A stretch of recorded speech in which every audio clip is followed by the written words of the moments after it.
Well, good morning, everyone. We'll get started with our meeting because we have quite a bit to do this morning.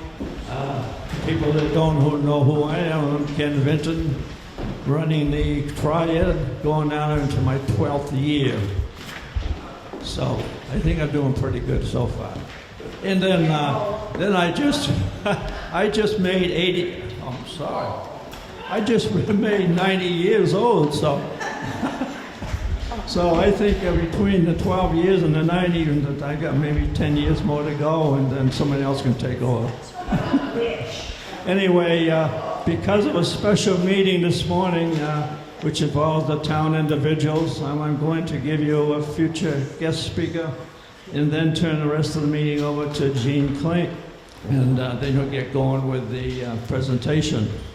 I just want to let you know that speaker for the month of October, which will be on the 1st, we're having a fellow that knows the world about butterflies, and he's going to do his presentation on the life of the butterflies and what's happening to them now and what's going to be on the future with them because of where the environment is going. That is October 1st. November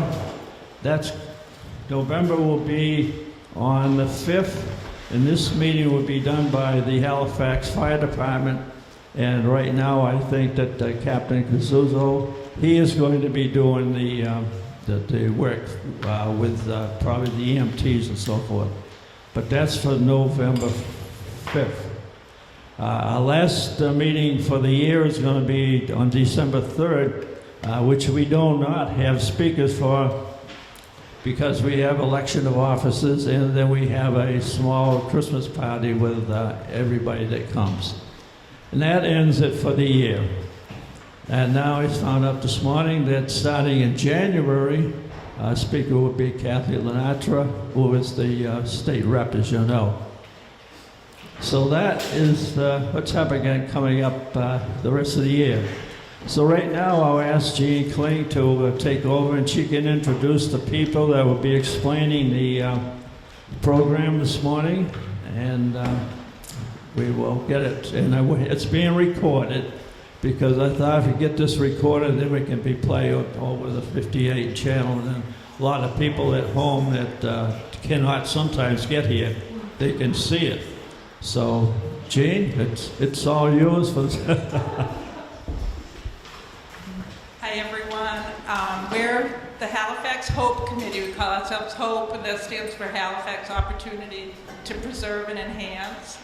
And what we're doing is we're a volunteer committee, and we're gaining information about the Community Preservation Act. And the Community Preservation Act comes on the ballot in November. So I'm going to turn it over to Candy Niffin. She's our chair, and she's going to start the presentation. Good morning. I just want to start by saying I'm very bad with a microphone, so I'm going to try not to use it, or do I need to use it? Hold it up to the mouth. All right. But if you can't hear me, just say so. I am Candy Niffin. I am chairman of the Hope Committee. And we have been, hopefully you've seen some of this, we've been putting out information about the Community Preservation Act, which Halifax will be voting on November 5th, and it's question 6 on the ballot. And we formed as a committee because we were realizing how little anyone knew about the Community Preservation Act. It's never been on the ballot in Halifax. We'll talk more about it in a minute. Excuse me. But I would like to have the members of the committee introduce themselves. You may know some of us, you may not. So I'm going to start with John Seelig, and we'll go right down the row, and they'll introduce themselves as members of Hope. How are you? My name is Jonathan Seelig. I got introduced to the Community Preservation Act through my work with the Friends of Hops, which is our playground here in town. About 10 years ago now, which is crazy, I was trying to get a new playground built, and I would talk to local communities and say, how can we do this? And they would say, well, just use your CPA money. And I said, what is that?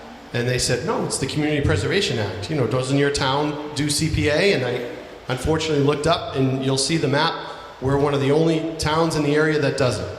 So I found it was a great program to invest in Halifax and to help maintain Halifax. So that kind of sparked my interest, and I definitely think it's something that we should consider in November. That's how I get on.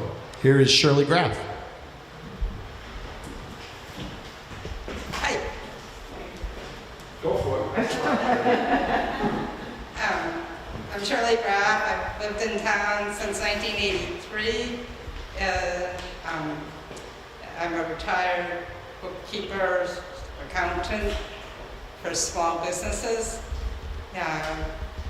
When I wasn't out bookkeeping, I was either biking or walking or kayaking. So my interest in the CPA is to either have access to the open space that we already have. For instance, when my kids were little, there was a path through the woods behind Halifax Elementary School. That doesn't exist anymore. That's just one thing. And the other thing that will be brought up later, but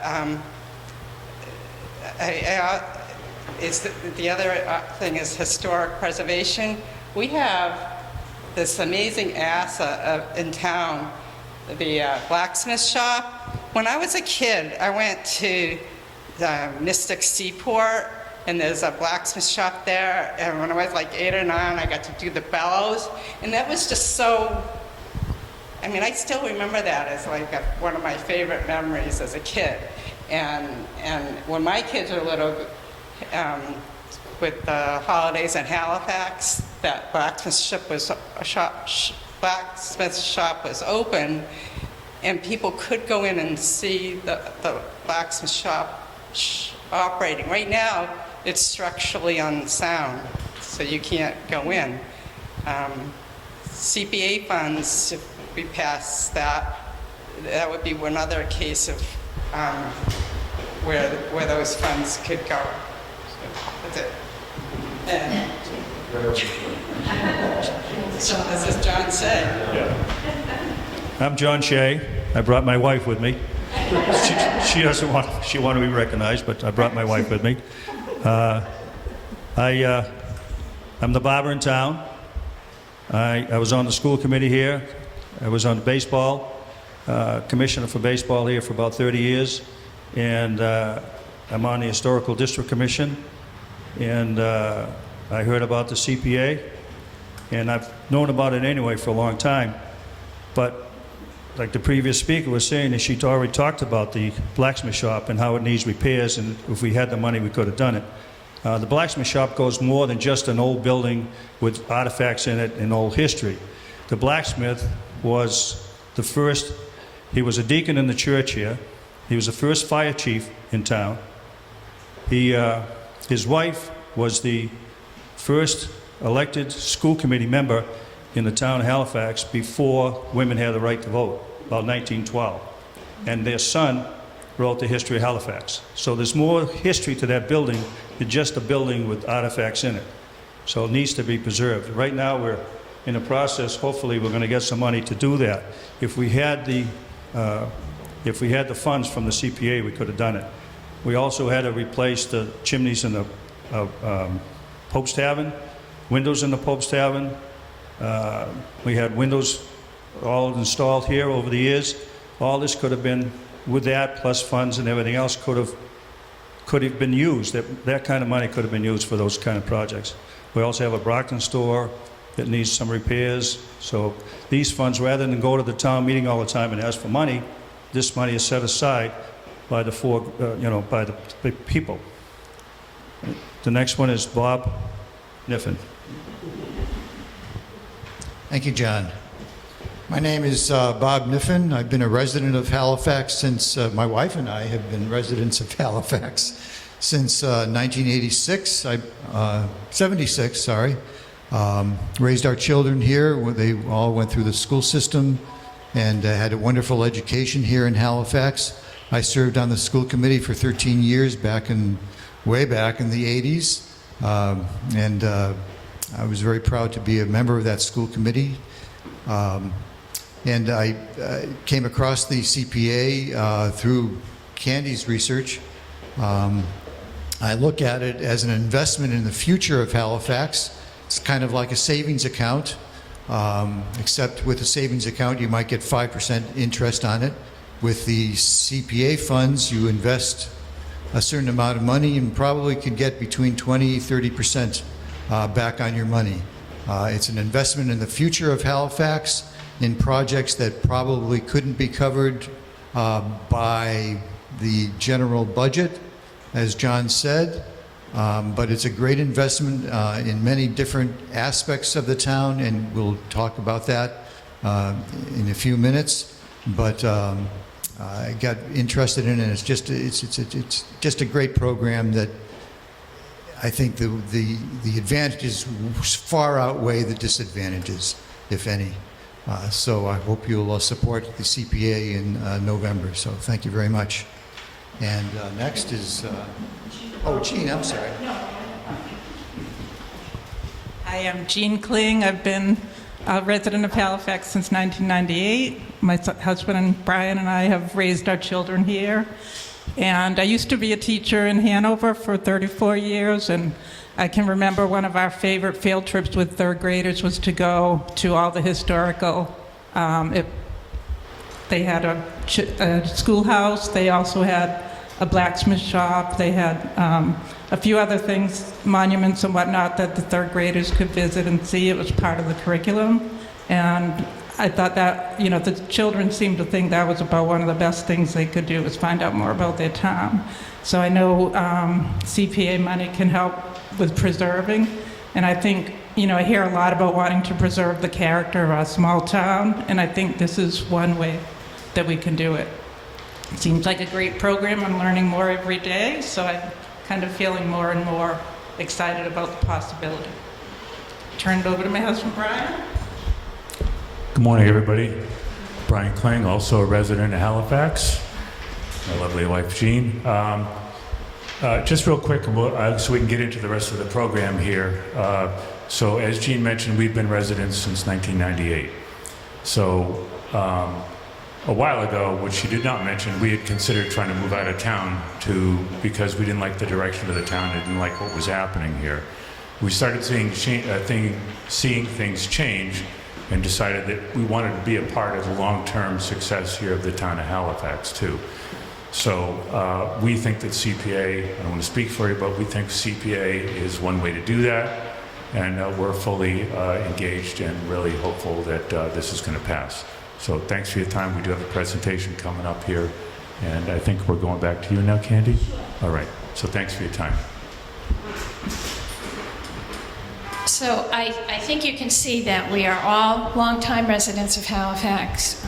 I will say that we have all served on various committees or boards over the years. Some of us still do. And we did see a comment, or someone mentioned to one of us that there's 4 couples on this committee, which is true. And I would say that, or what I said to the committee is, those who play together stay together. And so we are very proud of this committee. We're primarily informational, but full disclosure, we are a certified ballot support committee. And as I think Jean mentioned, we are very, very unanimous in our support of the CPA, and we're hoping that we will be able to convince you to support question 6 on November 5th. The CPA is 20 years old, so we're not exactly trendsetters. We have never put it before the town in the form of a ballot question. There are 196 communities that have already signed on, that have signed on to the CPA program. This year, in November, there are 11 more that will be voting on it, one of which is Halifax. Of all the communities that have signed on, not one has ever rescinded their vote. So I think you'll be able to see at the end of our presentation why we feel this is a good program for Halifax and what we can do with it. So we have a PowerPoint that credit goes to Jonathan, the baby on our committee, for putting this together, and we're going to walk through it with you, and then we hope to have some time at the end for some questions and answers.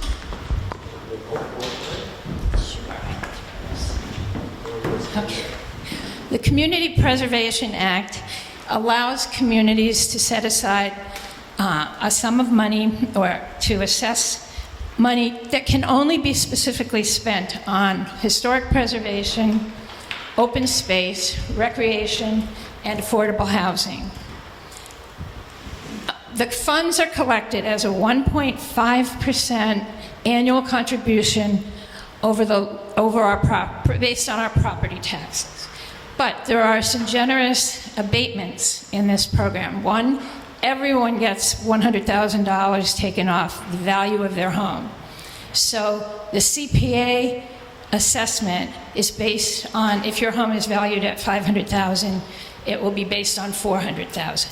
And you also will see, as we go forward, that there are some senior, moderate income senior abatement, and there's low income abatements. So we'll cover that shortly. We expect the average home in Halifax, the average homeowner in Halifax will pay $88 per year for this program over two $44 payments. The information that we're giving you today is also, I want to stress, based on the most recent information we have, and we'll explain that a little bit later. But we're working with the most current figures that are available to us at this time. Okay. This is a sample for you to see how it's computed. The current value, and this is the current year, and actually this is a new figure that is just being released. The current single-family home in Halifax is assessed, the average is assessed at $511,243. The tax rate, which is also a new figure, is $14.28 per thousand. That's down a little from last year.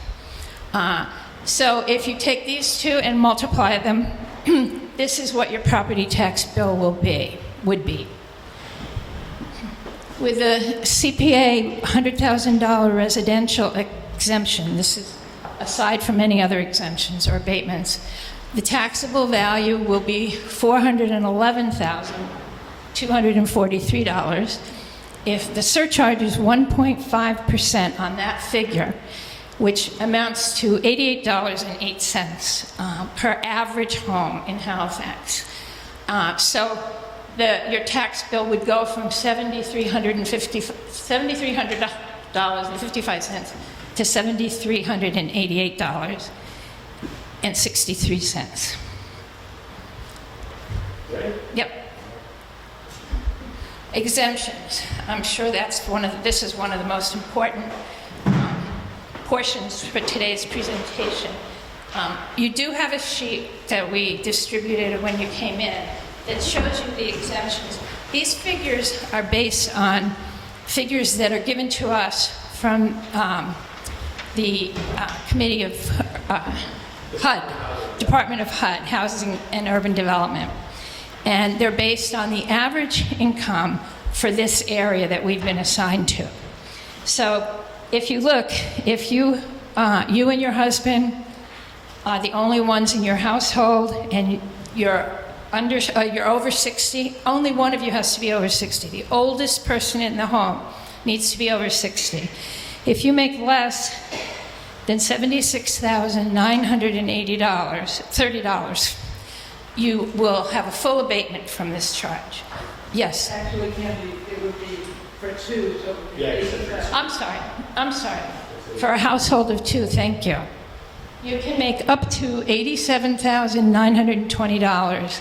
If you make less than that, the charge is abated, so you don't have to pay this assessment. If you're single, living in a house with one person, you're the only resident, and perhaps you're under 60, you can make up to $61,544. Anything less than that, and you don't have to pay.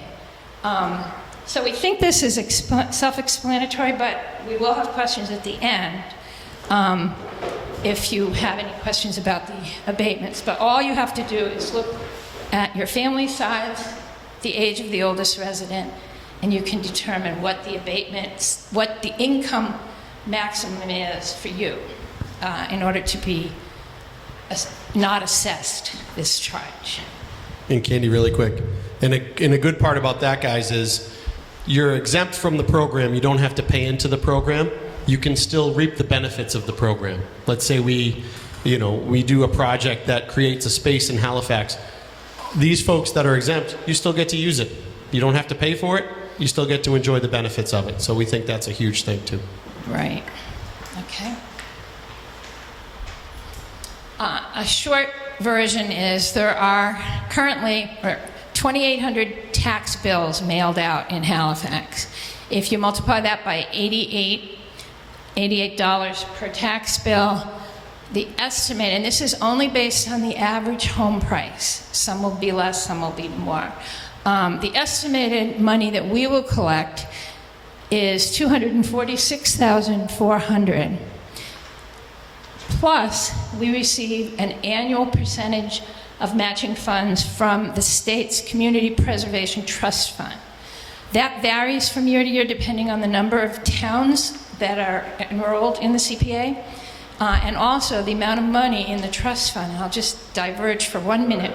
The money that goes into the trust fund is interest, but also it's all of the fees that are assessed by the Registry of Deeds. So if you buy a home, or if someone buys a home and they have to register it, there is a fee for that, and that fee goes right into the CPA trust fund.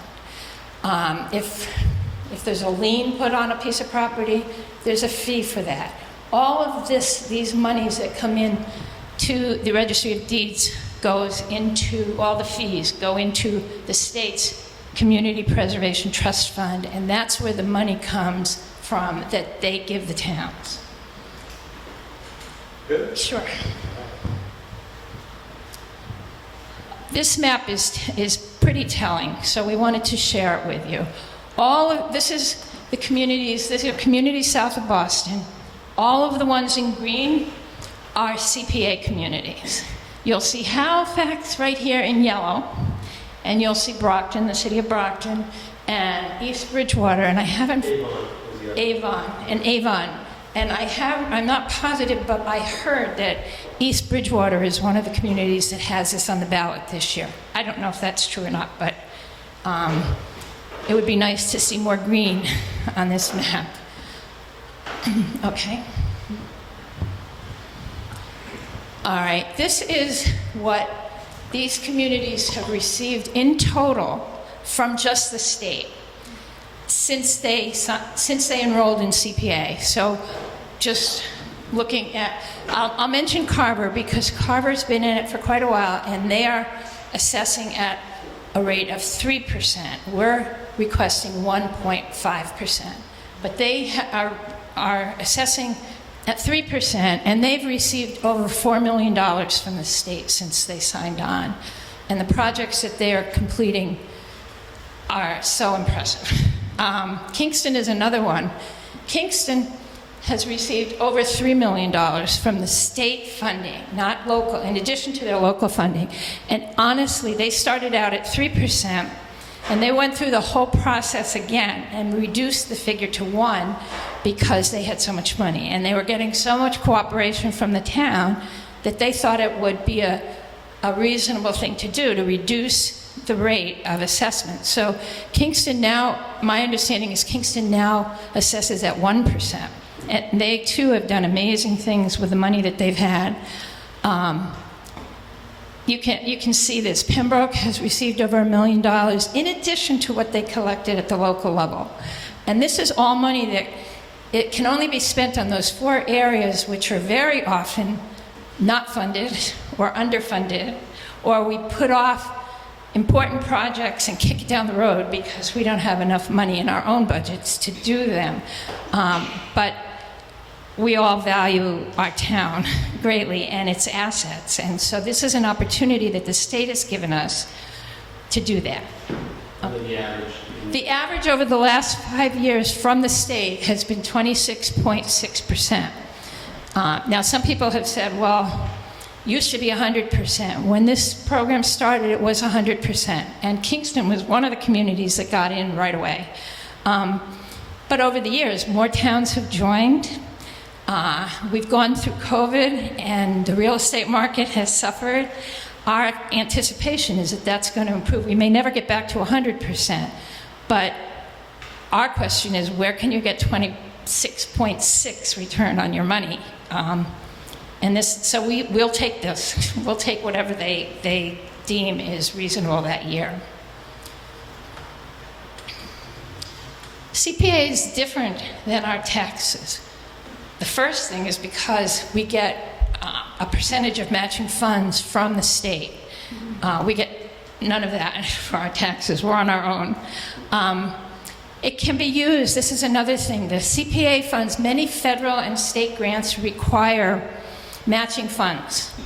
CPA monies can be used for matching funds that are required by the community. So if we apply for a grant that's in one of those 4 areas, we can use CPA funds for our matching funds. We don't have to come up with it from our taxes. As I said, these are typically unfunded or seriously underfunded departments. There also is no requirement to spend any money in any one year. If we don't have a project that we want, we can keep the money in wherever it belongs. In one of those, we call them 3 buckets. Housing, open space and recreation, and historic preservation. So we do have to put 10% of the money that we receive each year, both locally and from the state, in each of those 3 buckets. The other 70% we can spend on any project in that area. We can put it into one bucket.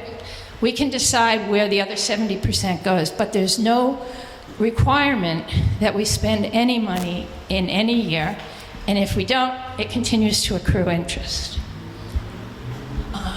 And also, I will say one other thing, the residents totally control this fund. And that's an important point. No money from the CPA funds can be spent without town meeting approval.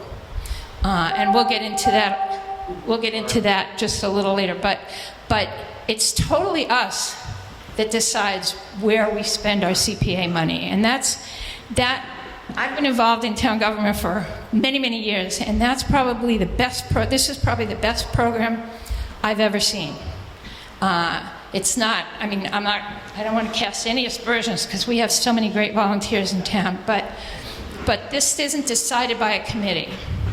It's, a finance committee, you can go to them and they have a fund for emergency and unforeseen. No one committee decides how we spend our money. It's strictly the voters at town meeting. Okay.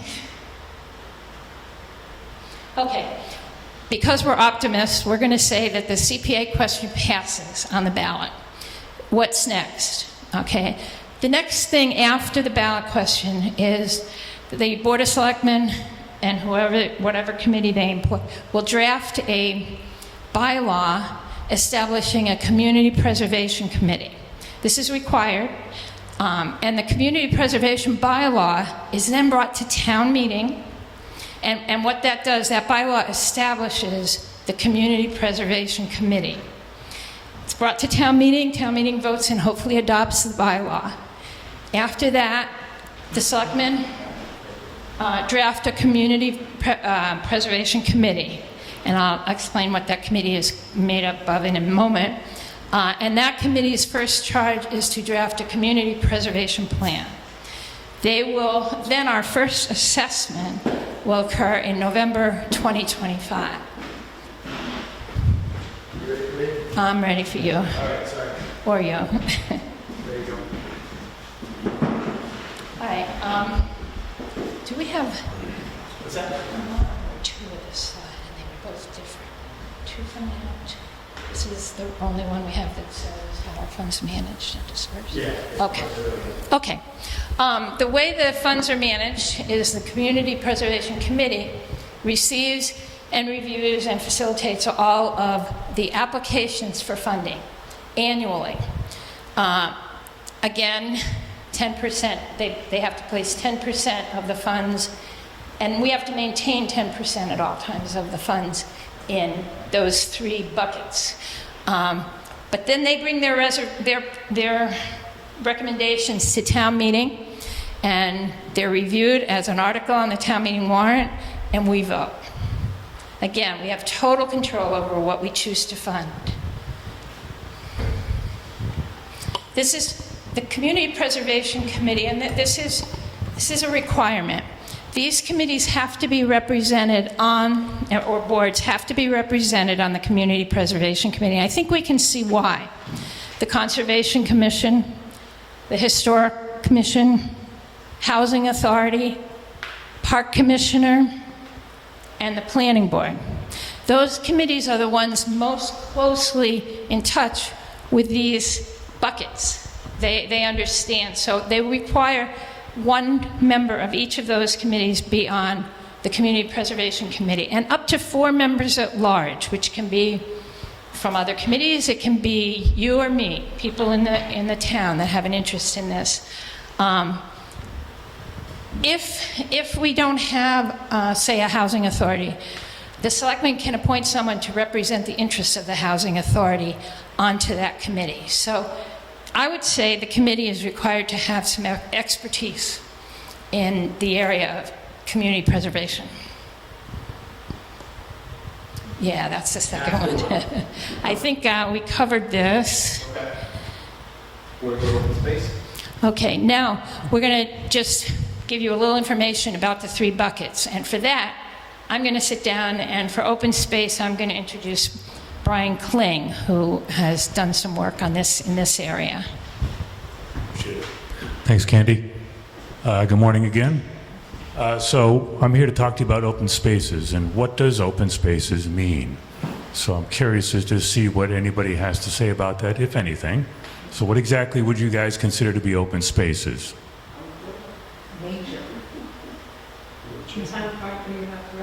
All right, good enough. So a lot of great ideas. The actual definition, I thought that this was important that we do this because it helps to know what we can define as open spaces.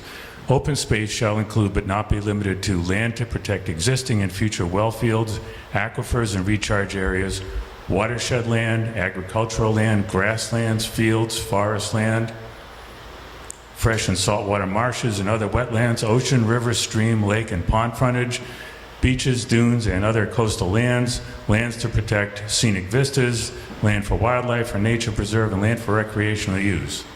So we can use this a lot of different ways, I would say. So some examples I've got for you, what some other towns have done. This might be helpful to understand how we could use this too. Plimpton, they purchased and preservation for open space and recreation of several hundred acres at Churchill Park, Two Brooks Preserve, and Turkey Swamp. Hanson, they purchased the Nathaniel Mill. I think you guys know that, on Route 58, including complete control. That's complete control over the flow of water from Indian Head River. Portion of the site including the construction of dams, flows, dikes, and as well as the diversion of the water flow. I think we've had a problem with diversion of water flow from, I think, a couple of areas here. Hanover, to acquire the Cervelli property, the premium piece of large open space remaining in the town of Hanover. Approximately half of this property is high quality open farmland which would provide ample recreation space. The back area is ideal for walking trails, so we can use this here, similar. Bridgewater, the Summer Street project, involving acquiring 46 Summer Street, which is an abandoned mobile station. You guys have driven by that many times probably. It's kind of an eyesore. Bridgewater Summer Street project involving Carver, the Carver Community Gardens, to acquire a community garden for the people of Carver, and Savory Meadows to acquire 33 acres as Savory Meadows. Just 2 more and then we'll move on. In Whitman, when Peaceful Meadows went up for sale, the town prepared to exercise its right of first refusal, which we can do, and CPA funds became the obvious solution. Luckily, John Hornstra purchased the property and is keeping it as a working farm. But this is the one I really wanted to touch on, and this is the town of Middleborough, and this is how the town of Middleborough used it. To fund the Conservation Commission's proposal to acquire and preserve the Lion's Head property, which consists of 103 acres on the Nemasket River. But wait, there's more. purchased the Pecan Farm. So if you guys don't know the Pecan Farm, let me explain what the rest of that is. The Pecan Farm on Thompson Street for agricultural reasons. The town will own 93 acres outright and hold an agricultural restriction on the remaining 96 acres. A developer, we want to keep Halifax the way it is, right? A developer sought to build a 55 and over community with 378 homes on the site. Thanks to the CPA funds, they were able to stop that. The town intends to use its portion of the land for trails and community gardens to combat food insecurity, according to Cassidy, who's a member.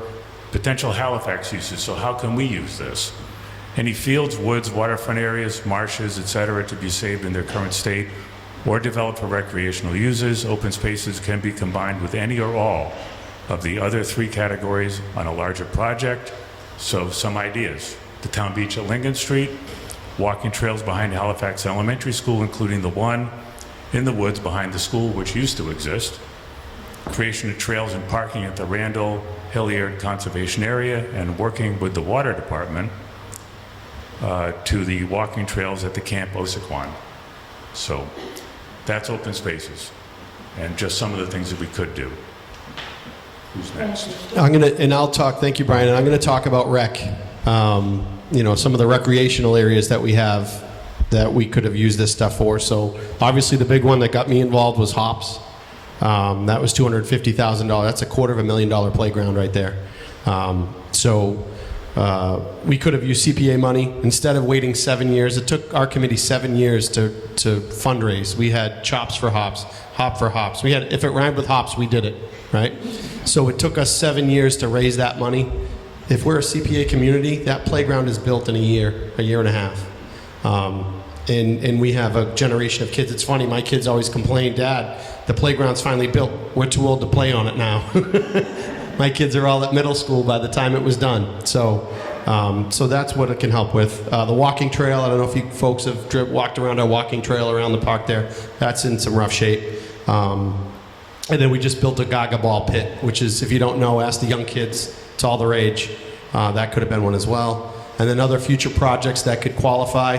If Halifax would like to build a community garden, that's a CPA project. If Halifax wants to build a dog park, that's a CPA project. For those that have been down to the tennis and basketball courts, it looks rough. It looks rough to say the least. So that's eventually going to need to get completely redone. That is a CPA project.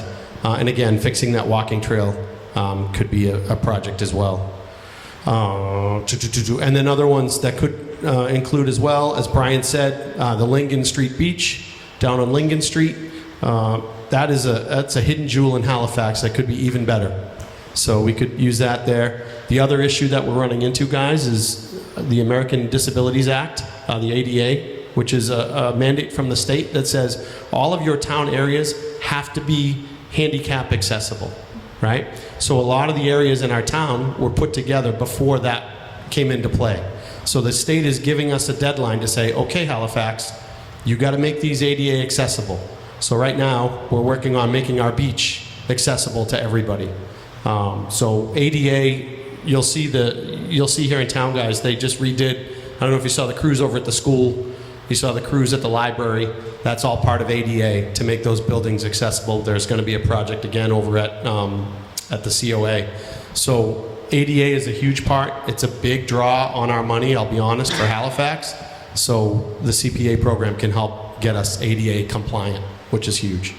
And then Brian touched on land acquisition, as well as the purchase of right of first refusal. As he said, you know, we want to keep open space open. And if we have a developer that comes in that wants to build a giant structure, we could have CPA money to say, you know what, we're going to take that land and we're going to keep it open. So that, to me, is some of the huge parts about it. All right, next. And now we're going to the Grand Poobah here, Mr. John Shea. Would you like to talk about some historic preservation, John?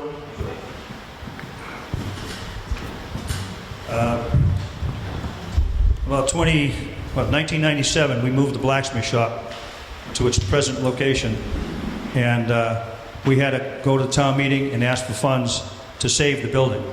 A lot of people looked at it and said it's almost not worth saving, but we convinced them, and because of the history of it, We spent the money for it. We also did the same thing with the Brockton store. We went back a few years later and asked for it. And again, 20, 25 years ago, there was a different attitude, different people that came, forward and was excited about it because they had the history of the buildings themselves. And so we used town money to buy, purchase, and move these buildings with tremendous amount of volunteer help. It took us 2.5 years to open the blacksmith shop, or at least have it there anyway. And it took another 2 years to put a sill in it, which is now rotten. We have to toot the front and back anyway. And to be able to shingle it, we got people that volunteered to shingle the side. We got the shingles for nothing. We had a gentleman in town who was a craftsman. He did all the trim boards and everything else, made them in his shop, which now we can't even buy those things anymore because they're wide material. Brockton store, the same thing. All these things here were donated by a person here on Old Plymouth Street, the deck. Again, we had volunteers that shingled it. We've had volunteers that did the inside. The building was structurally, compromised. We had to have a company come in with turnbuckles and bring the walls in. And then we had to put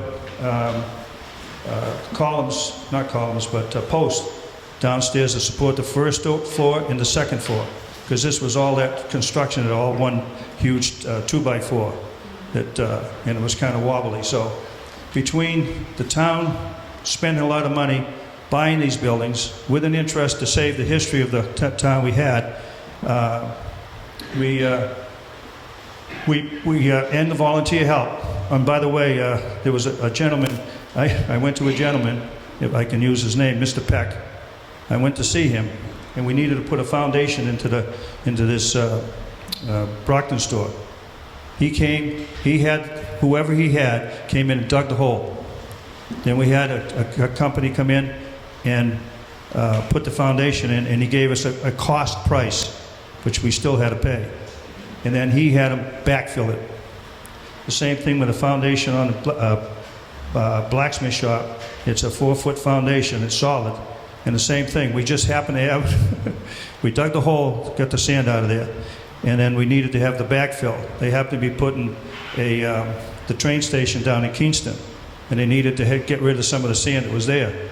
So the right place at the right time, they came down with truckloads, and for nothing, put it in.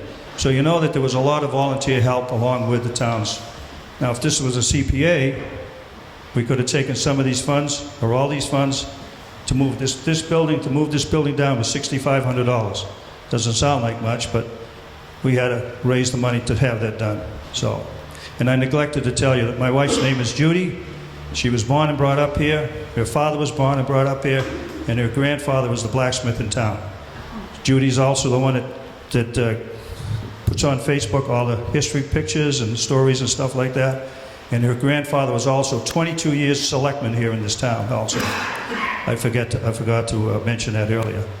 But these are just a couple of the projects that we have undertaken, and there's more going on too. So I'm all for the CPA. All right. And then just to touch on what John was saying, in addition to the restoration, a lot of towns are using this to digitize their historic documents. You have a historic document that's 200 years old, and eventually it's going to fall apart, right? So a lot of communities use CPA money to get them digitized, to get them scanned, to get them on the World Wide Web so that they'll live forever, right? So that's another CPA thing we could do. Any of you have been in the museum?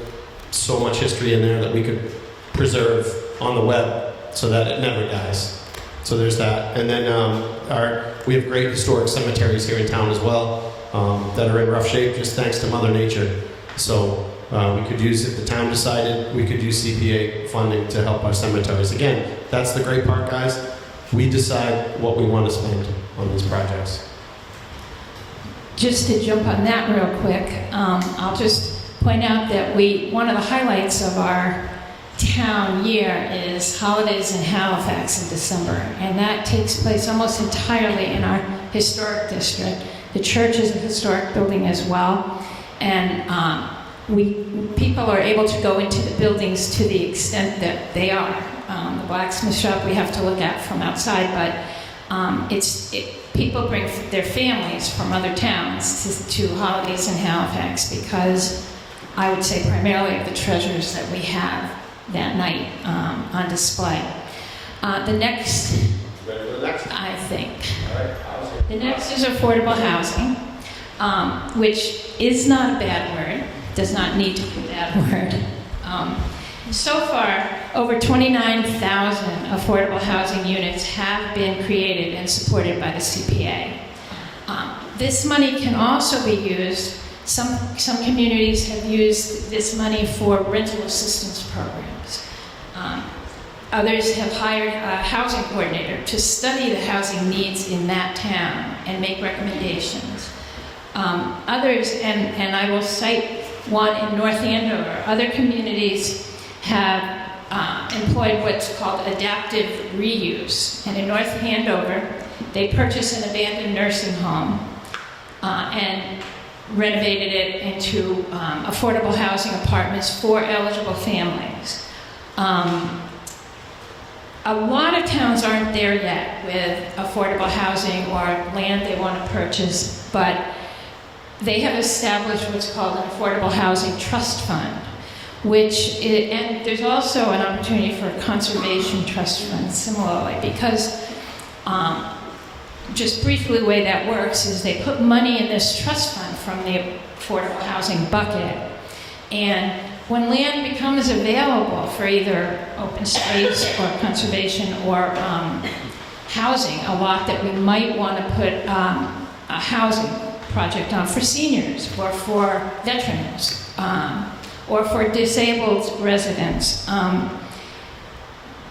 This money has already been authorized for that expenditure, so we don't have to go back to town meeting. We have to present it to town meeting so they can, if they choose to establish a trust fund.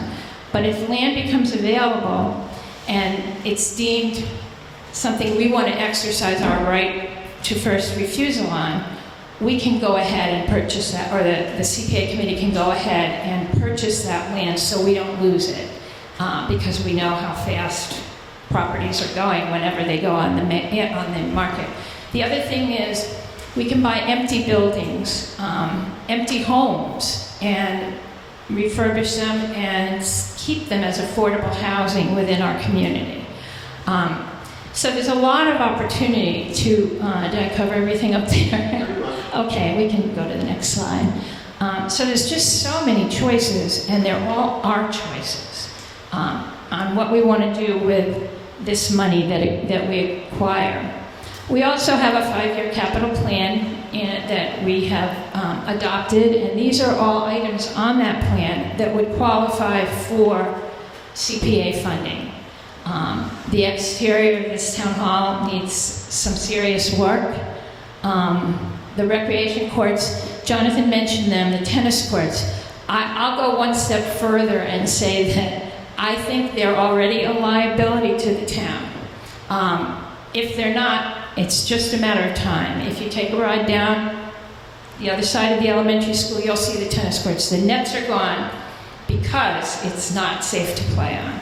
That could be totally refurbished and become tennis courts, pickleball courts, or both. But I think the liability issue on that is significant, and that's fundable by CPA funds. There is an open space and recreation plan, which we could fund through CPA funds, and then, of course, the blacksmith shop. We're focusing on the blacksmith shop because it's such a gem, and we can't get in there. So we really want that to happen. So just to summarize, we are doing everything we possibly can to get as much information out so that when you go to vote on November 5th, you know what you're voting for. And we're convinced that many people did not. If you have a question that we don't get to today, which is very possible, we have 3x5 cards. So write it down and write down your email address if you have one, or the best way to contact you, and we'll get you an answer. Our website, we have a website that has all the information we've collected is on our website. The address is in this brochure that you have. All these addresses are in your brochure. You can email questions to us. One of the first things we did was establish an email address for questions specifically. And then our Facebook page is, well, we have a Facebook page. You can just start typing community, Halifax, what is it, Bob? Hope for Halifax, and the Facebook page will come up. And we would love it if you have it? It's in your brochure. It's in your brochure, which I should have read more carefully. We post all the answers to all of the questions that we receive on Facebook and on our website. So we welcome questions because that's what we want to do. And what we would welcome perhaps a little more is your support on question 6 on November 5th. Thank you so much for letting us present this information. You're our first presentation, and we plan to do 2 more before November 5th. So this was great for us. Thank you very much.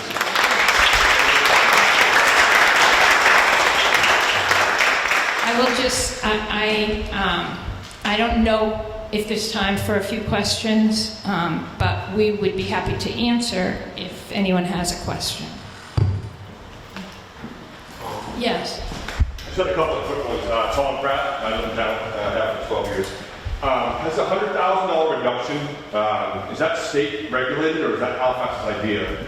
No, that's one of the abatements that's offered in the legislation. Through the state? We've chosen to adopt that. And has that number ever changed given the increase in pricing, or has that $100,000 been in effect since the CPA started? Since the CPA started. So in 24 years, the $100,000 reduction has not changed despite the fact that homes have appreciated more in assessment than that? No, it hasn't changed. Okay.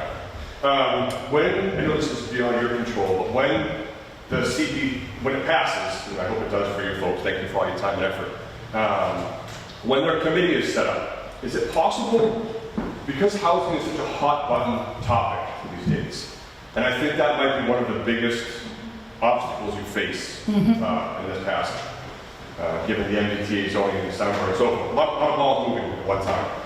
Is it possible that when you set aside the 10% in that bucket, that the zoning bylaw be written, or suggested it could be written, to cap that 10% and to spend it at least every 2 years?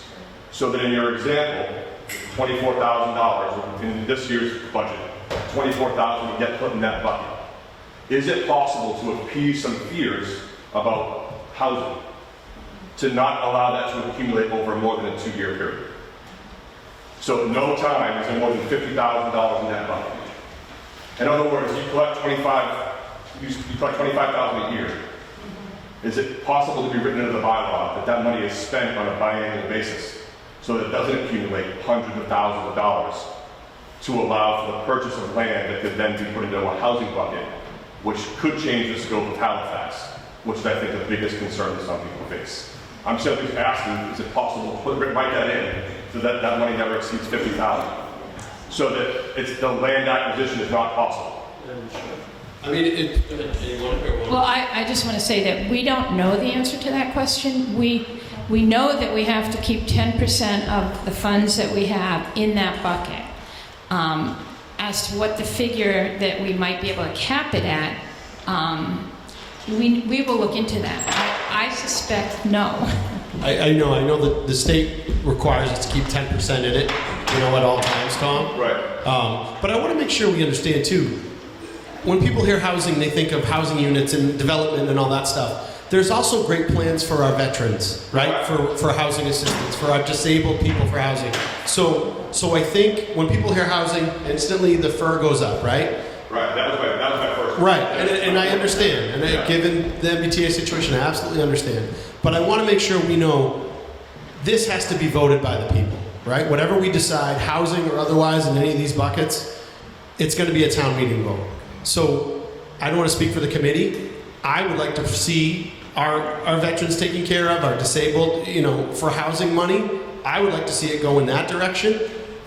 So I hope we don't cut off our nose to spite our face and cap it if we find a good program that, we'd like to really invest in our veterans or our disabled, you know what I'm saying? So I hope we don't short sight it But I see what you're saying too about people getting nervous about the housing part of it. That's nervous is a good word for it. Yeah. $25,000, it's still a lot of money. Yeah. But it's not going to purchase 50 acres of land and then be turned into something that Sure. is not what we Sure, have. but if we find a vacant land and then the town wants to buy it for our disabled vets, you know, we've just cut that off. You know what I'm saying? I understand that, but that's So- different because you're not asking people to contribute unilaterally to the purchase of land. The town already has the ability to do that. You're It does, but we would get money from the state in towards this it. program. I understand. Right. If I can just jump in Go too, ahead. if we purchase land, as an example, if we purchase land for housing, it can only be used for that. We can't, or open space. We have to know what the land is going to be used for before we purchase the land. The other thing I will say is, speaking of housing being a hot button item, the first thing people see is these tall structures, multi-floors, densely populated. There are no requirements for that. In other words, we don't have to build multi-story buildings if we don't. But I will say one thing.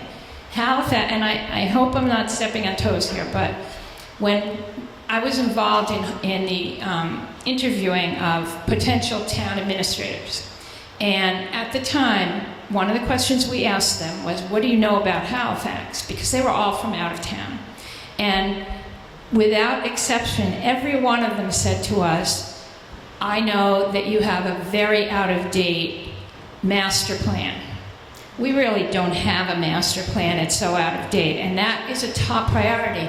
We can fund that with CPA funds. When I say a master plan, many of us don't want a half a dozen pizza shops. We really don't have a lot of control over that. Or another coffee shop. Some of us don't want that. We don't have control right now over what happens in town because we don't have a master plan. I think that your question could be addressed in the master plan. I think most of our questions could be addressed, and that can be funded with CPA funding. So I think we have to move slowly but efficiently and be aware of what people's concerns are and answer the questions if we can get answers to them. Yes? Yeah, I think the CPA is a great tool to rebuild the communities and to keep money invested in the community. That's where we're going, right? We're all investing in our community for aging as well. The whole thing with the MBTA, and I know it's that time of year too that everybody's looking at the MBTA option as well to the towns and whether or not they for it or not. But their multi-purpose of the MBTA is the zoning part of it, next to or close to the train systems or any of the systems going to the town. So it's a little bit different. I think the CPA is a little softer approach to building the community. You know, it's not there to take over and take over and build multi-generational buildings and so on. But the point is, the CPA is a little softer approach to supporting the communities, to build the communities, to look for other ways, a gateway to fund it, other than a continuation of not having it done. And it's unfortunate that certain towns have let it go, only because of the fact maybe they want to preserve the traditional things. But we also have to preserve the traditional buildings within the community too. ADA compliant buildings are a necessity today. They're open to all people in the community, not just some. So that's our council engagement as well. And I want to be able to support that. So I think it's a great soft approach to funding. Can I just say too, I know in reading some of the comments and stuff and hearing from folks, for some reason they're lumping CPA with this MBTA stuff. Has nothing to do whatsoever with MBTA. I want to just get that on the record. This is a 24-year-old program that's been around well before any sort of MBTA, issues from the state. So we have to make that clear, guys. You're going to hear a lot of talk MBTA, and rightfully so. It's a hot button topic right now. This has nothing to do with the CPA. With the MBTA. So I just want to make sure we get that separation. I'll just jump in one last time, and that is we will be voting on the MBTA at town meeting in December. I think it is a knee-jerk reaction for a lot of people. I think one thing that I will mention just informationally is that CPA funding cannot be used for litigation. So we can't come back and say, well, let's vote no, and we'll just, if they sue us, we'll take it out of the housing bucket. That they're pretty adamant about the fact that it cannot be used in any of the buckets for litigation. Yes. I was just going to speak a little bit from the Pembroke town perspective. We've had, You guys should have it from start. I was just going to speak a little bit from the Pembroke town perspective. As a Pembroke resident, we've had CPA for a lot of years. The one thing I've seen in town budgets over the years is that we spend every cent we have, right? So when a town has 2.5%, it spends that 2.5% extra money every year, and it needs more usually. The funny thing that I've seen over the years with CPA is that people are very deliberate about sometimes saving some of that money in a fund so that when they know that someone's getting older and getting ready to sell property out of 61A for agricultural use, people will say, okay, well, let's try to save up some CPA money over the year so when that comes up for a right of first refusal, we can keep it as open space or we can repurpose it. Or in Pembroke, we had one case where a family donated their land to the town, but we didn't have the money in our budget to actually create a trail or create a parking space or to just make it accessible to people. So sometimes when you get donated land, it actually costs you money to take care of that land as a town. And that's where CPA money really came in handy because like every other town, we never had the extra money to do these things that would preserve the character of our community. And, you know, we have a lot of open space in Pembroke, and we've been able to do things like buy a cranberry bog or things like that. And sometimes it's because of that advanced thinking that this kind of savings account or planned savings allows you to do in a way that you really can't do with the town budget because there's so many demands on the town budget. So that's just perspective from a neighboring town. Thank you. We'll take one more question and then we're going to wrap it up because we have gone well over our allotment and we don't want to abuse you. That's my fault. I just want to be pretty clear. I think it's a terrific program and a terrific idea. My suggestion about the housing, which I know is separate from the zoning of the MBTA, is I just think you can alleviate some fears by mitigating some of the housing issues. And I think that's probably your biggest obstacle. But you're leaving money on the table, and we have for 24 years by not passing the CPA. The only downside is you're surcharging the taxpayer and things are already tight. So I think if they have any concerns, alleviating some of those, and I think the big one from my conversations is the housing aspect. I think that would be productive for your cause. But again, I think it's a great idea on paper. Hard to say no to it on paper. But there's just some obstacles I think you face. That's all. And I agree, Tom, and I think the more we educate folks as to the breadth of this plan, as to all the different things we can do, I think people will understand and get behind it. So, but I agree on the housing thing. That is a bugaboo. So we'll try and educate people on that aspect as much as we can, and we'll look into that bylaw that you suggested. Yeah, we will get information on that regarding the capping it because it's an excellent question that we would like to know as well. Thank you all. If you have questions and you didn't have a chance to ask, we have a card. Just fill it out with your contact information and your question, and we will get back to you. Thank you again for your time. Thank you.